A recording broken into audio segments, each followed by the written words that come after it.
হয় দৰ্শক নিশা 7 বজাৰ প্ৰাইম টাইমলৈ আপোনালোকক গধূলি নিশা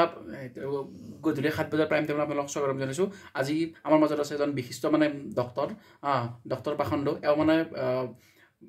সুদূৰ আমেৰিকাৰ পৰা মানে একদম মানে MBBS পাছ কৰি আহিছে এওঁ মানে আজি আমাক মানে প্ৰতিকাত দিব মানে মুখৰ গোন্ধ মুখৰ গোন্ধ এটা মানে অসহ্যকৰ বিষয় আপোনাৰ লগত হয়তো বহুত এনেকুৱা মানুহ আছে যে মানে মুখৰ গোন্ধৰ কাৰণে আপুনি ভালদৰে মুখখন মানে মেলিব কথা ক'ব নাই হয়তো কেতিয়াবা কাৰণে আপুনি উশাহটো মানে বন্ধ কৰি দিব লগা হৈছে এনেকুৱা গোন্ধত আৰু হয়তো বহুতে মানে বেহুজ হৈ গৈছে ৰাইট আৰু এনেকুৱা হৈছে মুখৰ গোন্ধত মানুহৰ মৃত্যু পৰ্যন্ত হৈছে তো সেইকাৰণে আমাৰ এইটো মানে বহুত মানে গুৰুত্বপূৰ্ণ প্ৰতিবেদন চ' আমাৰ মাজত আছে ডক্টৰ পাখণ্ড আছে আৰু এই পাখণ্ড আপোনালোকক সকলোবিলাক বিধান দিব মানে ডক্টৰ পাখণ্ড আপোনাক স্বাগতম জনাইছোঁ আমাৰ ষ্টুডিঅ'লৈ হয়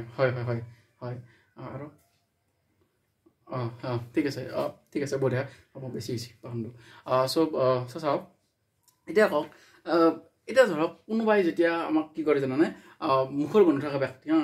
সাধাৰণতে অসহ্যকৰ হয় বিষয়টো মানে ধৰক কাৰোবাৰ লগত আমি কথা পাতি আছোঁ তেওঁৰ মুখখন বহুত গোন্ধাইছে সেইকাৰণে বাছ ওলাইছে আমি কিন্তু মানে শুঙি এতিয়া এটা ক'ব নোৱাৰোঁ লাজ লাগে আমাৰ